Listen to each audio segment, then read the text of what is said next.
कहते हैं सियासत का ऊंट कब किस करवट पर बैठ जाए ये कोई नहीं जानता, और सियासत का ही एक ऐसा रंग है जो जिस पर चढ़ जाए तो उतरने का नाम नहीं लेता। आज हम मध्य प्रदेश की एक ऐसी ही विधानसभा सीट की बात करेंगे जिसे सांवेर कहा जाता है, और सांवेर पर इन दिनों लग रहा है कि उपचुनाव का सियासी रंग छाया हुआ है। एमपी न्यूज की इस स्पेशल सेगमेंट में आप सभी दर्शकों का बहुत बहुत स्वागत है। मध्य प्रदेश में आने वाले दिनों में जब कोरोना संक्रमण काल खत्म हो जाएगा तब उपचुनाव की एक बड़ी जंग देखने को मिलने वाली है। जी हां, जिस तरह से सत्ता में लौटी भारतीय जनता पार्टी 24 की 24 विधानसभा सीटों को जीतने के लिए एड़ी चोटी का जोर लगा देगी, तो वहीं कांग्रेस भी एक बार फिर अपना हाथ आई सत्ता को हथियाने के लिए बड़ा बिग प्लान लेकर के जनता के बीच जाएगी। ऐसे में क्या सांवेर की विधानसभा सीट में कांटे की टक्कर होने वाली है, और वो कौन से ऐसे सियासी चेहरे हैं जिन पर सियासी रंग एक बार फिर चढ़ने वाला है? यूं तो कई नाम हैं, कई चेहरे हैं जो कि सुर्खियों में लगातार बने हुए हैं। यहां से कांग्रेस के विधायक थे तुलसीराम सिलावट, जिन्होंने कांग्रेस का दामन छोड़ दिया और बीजेपी के कमल को ज्योतिरादित्य सिंधिया के साथ थाम लिया। उन्हें इनाम के तौर पर मध्य प्रदेश की शिवराज सरकार में जल संसाधन मंत्रालय भी मिल गया। लेकिन यहाँ पर बड़ी बात यह है कि अब उपचुनाव का जो मुकाबला है वो कैसे दिलचस्प होने वाला है। क्या बीजेपी में शामिल हुए प्रेमचंद गुड्डू एक बार फिर बीजेपी से किनारा कर लेंगे और कांग्रेस में एंट्री लेकर चुनाव लड़ेंगे, या फिर और कोई सियासी चेहरा यहाँ पर सांवेर विधानसभा चुनाव में देखने को मिलेगा? तमाम जानकारियों को लेने के लिए जुड़ते हैं और इस पूरी सियासी खबर की सर्जरी करने की कोशिश करते हैं एमपी न्यूज के रिपोर्टर राहुल पटेल के साथ। राहुल, ये बहुत दिलचस्प मोड़ है। हालांकि मध्य प्रदेश की जनता, इंदौर जिले की जनता जो है इन दिनों कोरोना संक्रमण काल से तो जूझ ही रही है, लेकिन ऐसे में सांवेर का उपचुनाव का जो दंगल है वो धीरे धीरे ही सही सजने लगा है। गाहें बगाहें सोशल मीडिया पर कई बातें वायरल हो रही हैं, कई वीडियो सामने आ रहे हैं, कई तस्वीरें सामने आ रही हैं। क्या सांवेर का उपचुनावी सीन जो है अब वो जम चुका है, और क्या सांवेर का मुकाबला तुलसीराम सिलावट बनाम प्रेमचंद गुड्डू होने वाला है, और क्या राजेश सोनकर और सावन सोनकर जैसे बीजेपी के नेता ये पूरे तमाम सियासी समीकरणों को हजम कर पाएंगे? क्या है इस पर सियासी रिपोर्ट? देखिए महेंद्र जी, बिल्कुल आपने सही कहा कि सांवेर में इन दिनों जो है विधानसभा का जो उपचुनाव है इसको लेकर अब सियासी पारा है जो चढ़ने लगा है। कई गांव की चौपाल पर ये चर्चाएं होने लगी है। चाहे हम कोरोना काल की बात करें तो सोशल डिस्टेंसिंग ज़रूर है, लेकिन फिर भी ये चर्चाएं ज़ोरों पर है। और बात करें यदि सांवेर की, तो सांवेर में कभी भारतीय जनता पार्टी तो कभी कांग्रेस तो कभी भारतीय जनता पार्टी, हमेशा एक के बाद एक, कभी बीजेपी कभी कांग्रेस चुनाव जीतते आ रही है। लेकिन इस बार का चुनाव काफ़ी खास होगा, और इस बार जो पूर्व मंत्री है और वर्तमान के मंत्री है तुलसीराम सिलावट, पहले वो कांग्रेस के मंत्री थे, अब भारतीय जनता पार्टी के मंत्री है, तो चुनाव वही होगा। लेकिन अब जो है कांग्रेस से नहीं, तुलसीराम सिलावट भारतीय जनता पार्टी से उम्मीदवारी करेंगे। तो निश्चित तौर पर अब जो है पूरी तरह से जो चुनाव का जो परचम है वो अलग तरह से लहराता नजर आएगा। तो जो सियासी बिसात है वो भी कुछ अलग होगी। जो लगातार तुलसीराम सिलावट के पक्षधर थे, अब वो भारतीय जनता पार्टी से तुलसीराम सिलावट का समर्थन करेंगे। तो ऐसे में ये चुनावी शतरंज है काफी दिलचस्प हो जाएगी। और क्या तुलसीराम सिलावट को वही समर्थन मिलेगा जो 2018 के चुनाव में मिला था? ये देखना बड़ा दिलचस्प होगा। लेकिन फिलहाल महेंद्र जी, ग्राउंड रिपोर्टिंग ये कहती है कि तुलसीराम सिलावट के लिए जो चुनाव है आसान नहीं होगा, लेकिन तुलसीराम सिलावट की जो दावेदारी है वो काफी मजबूत मानी जा रही है, और माना जा रहा है कि एक बार फिर तुलसीराम सिलावट विजय रथ पर सवार होंगे। चलिए राहुल, यहाँ पर लेकिन एक बड़ा सवाल जो है वो कि सामने आता है, मुझे ऐसा लगता है कि जनता के जहन में भी होगा। तुलसीराम सिलावट कांग्रेस के बड़े नेता रहे हैं, कद्दावर नेता रहे हैं, अब बीजेपी में आ गए हैं तो बीजेपी से उपचुनाव लड़ेंगे, जाहिर सी बात है।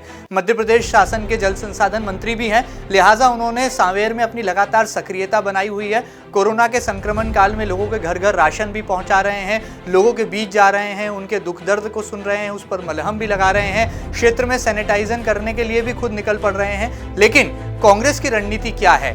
टीम कमलनाथ की रणनीति क्या है?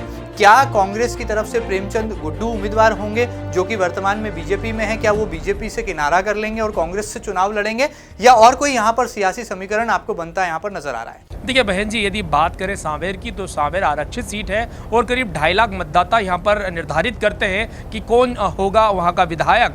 ऐसे में यदि ये बात सांवेर की करें तो निश्चित तौर पर भारतीय जनता पार्टी अब तुलसीराम सिलावट के नाम पर मुहर लगा चुकी है, वही उम्मीदवार होंगे। यदि अगर बात कांग्रेस की करें तो कांग्रेस में इस तरह के फिलहाल कोई नाम सामने नहीं आते हैं, लेकिन बात यदि प्रेमचंद गुड्डू की करें तो प्रेमचंद गुड्डू पहले भी यहाँ पर चुनाव लड़ चुके हैं, जीत चुके हैं, उन्हें अनुभव है और उनकी कार्यकर्ताओं में भी खासी पेट है। तो सांवेर क्षेत्र में एक लंबा यूं कहें कि सियासी अनुभव रहा है प्रेमचंद गुड्डू को।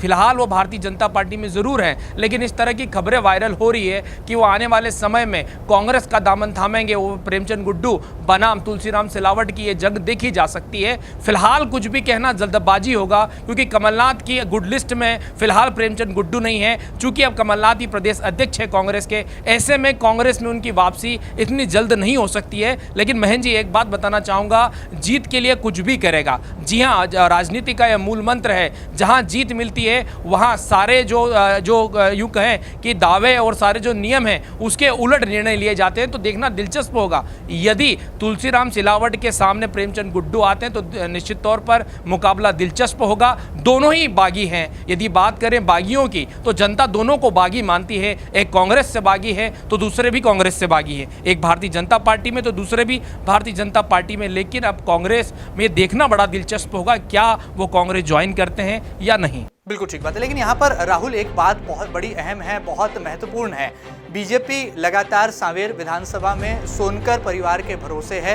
पहले यहाँ से स्वर्गीय प्रकाश सोनकर जो हैं विधायक हुआ करते थे, मध्य प्रदेश की सरकार में वन मंत्री भी रहे। उसके बाद उनकी धर्मपत्नी को चुनाव मैदान में उतारा गया, हालांकि वो चुनाव हार गई। उसके बाद जो है डॉक्टर राजेश सोनकर वहाँ से विधायक चुने गए, वो हालांकि पिछला चुनाव हार गए। लेकिन सावन सोनकर का भी एक ऐसा नाम है, भारतीय जनता युवा मोर्चे से वो आते हैं, लगातार मध्य प्रदेश की बीजेपी की राजनीति में सक्रिय रहते हैं। तो क्या ऐसे परंपरागत चेहरों को कैसे यहाँ पर जो है मैनेज किया जाएगा? कहीं कोई सबोटेज का खतरा तो नहीं भारतीय जनता पार्टी के कमल के ऊपर मंडराएगा?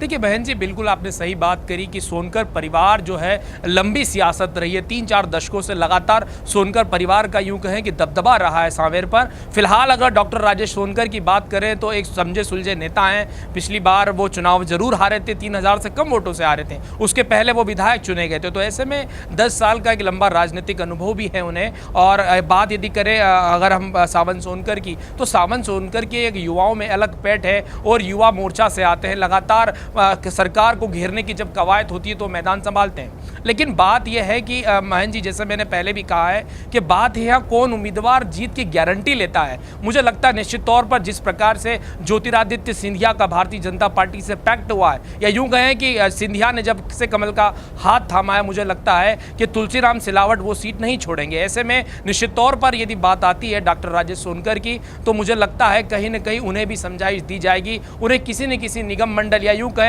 किसी एक बहुत अहम ओहदे से नवाजा जाएगा। बात यदि करें सावन सोनकर की, सावन सोनकर के पास अभी फिलहाल फ्यूचर है, वो युवा नेता हैं। ऐसे में संघ संगठन एक निर्णय ले सकता है कि आपको आगामी दिनों में कोई दूसरे मोर्चे पर तैनात किया जाए। लेकिन फिलहाल जो खबरें आ रही है महन जी, जो रिपोर्ट्स आ रही हैं, उसके हिसाब से सोनकर परिवार, मुझे लगता है ये पहली बार होगा कि वो चुनाव में नहीं होगा। लेकिन ये कहना बड़ा जल्दबाजी होगा। क्या सोनकर परिवार कांग्रेस से अपने ताल्लुकात जोड़ता है? खास करके बात करें सावन सोनकर की, तो खबरें ये भी आ रही कि लगातार वो कांग्रेस के संपर्क में है। ऐसे में कुछ भी कहना बड़ा जल्दबाजी होगा। लेकिन एक बात तो साफ है, यदि ये लड़ाई तुलसीराम सिलावट बनाम कांग्रेस के किसी भी उम्मीदवार की होती है तो निश्चित तौर पर दिलचस्प मुकाबला देखने को मिल सकता है। चलिए, बहुत बड़ी बात है, ये सांवेर की सियासी जंग है और इस जंग के मैदान में सब कुछ जायज है। बहरहाल इस उपचुनाव को जीतने के लिए भारतीय जनता पार्टी एड़ी चोटी का जोर लगा देगी, क्योंकि ये ज्योतिरादित्य सिंधिया की प्रतिष्ठा वाली सीट मानी जाती है। ऐसे में तुलसीराम सिलावट को जिताना बीजेपी की पहली जिम्मेदारी होगी। तो वहीं कांग्रेस की बात करें तो यदि कांग्रेस में शामिल होते हैं प्रेमचंद गुड्डू, तो वो भी यहाँ पर जीतने के लिए एड़ी चोटी का जोर लगा देंगे। वो उनके दिग्विजय सिंह जो है राजनीतिक गुरु माने जाते हैं और कमलनाथ इन दिनों लगातार हर एक सीट पर, यानी कि 24 की 24 विधानसभा सीटों पर फोकस हैं। पूरी तरह से वहां पर उनकी सर्वे टीमें तैनात हो गई हैं, जो कि क्षेत्र में सघन जो है जनसंपर्क कर रही हैं, लोगों से फीडबैक तैयार कर रही हैं। उसके बाद ही वहां का सियासी चेहरा जो है कमलनाथ तय करने वाले हैं। आपको बता दें कि मध्य प्रदेश में कांग्रेस के प्रभारी यहां पर मुकुल वासनिक बना दिए गए हैं, जो कि कमलनाथ से बहुत जो है क्लोज, उनके बहुत निकट माने जाते हैं। लिहाजा अब यहां पर राजनीति के साथ रणनीति का भी खेल है। तुलसीराम सिलावट को हराने के लिए कांग्रेस भी कोई कमी नहीं छोड़ने वाली है, और बीजेपी के लिए यह प्रतिष्ठा का प्रश्न है। तो यहां पर देखना होगा कि कैसे शिवराज और महाराज तुलसीराम सिलावट की नैया पार कराते हैं और कैसे कांग्रेस में कमलनाथ यहां पर किस चेहरे पर अपनी मोहर लगाते हैं। देखना बहुत दिलचस्प होगा। और सबसे अहम बात, जनता जनार्दन होती है और सांवेर की जनता का मिजाज भांपना आसान नहीं। ऐसे में सोनकर परिवार की नाराजगी को भी दूर करना होगा, सांवेर की जनता जो कि रूठी हुई है उसे मनाना भी होगा, और दोनों ही नेताओं के लिए यह किसी चुनौती से कम नहीं होगा। सांवेर की फिलहाल सियासी जंग का जो रंग है वो कुछ ऐसा ही नजर आता है, लेकिन आने वाले दिनों में क्या ये रंग बदलेगा और किस तरह से जनता अपना जो है रुख किस पार्टी की ओर दिखाएगी, सब कुछ आपको बताते रहेंगे। और सांवेर की हर तस्वीर सबसे पहले सटीक विश्लेषण के साथ आपका अपना चैनल एमपी न्यूज आप तक पहुंचाता रहेगा। फिलहाल एमपी न्यूज की इस खास रिपोर्ट में इतना ही। ये खास रिपोर्ट आपको कैसी लगी हमें जरूर बताइएगा। यदि ये खास कार्यक्रम आप टेलीविजन पर देख रहे हैं तो अपनी प्रतिक्रिया हम तक पहुंचाएं। यदि फेसबुक या यूट्यूब पर आप ये खास कार्यक्रम देख रहे हैं और इसे लेकर कोई प्रतिक्रिया आपके जहन में, आपके मन में है, तो हम तक जरूर पहुंचाएं। फिलहाल दीजिए इजाजत, नमस्कार।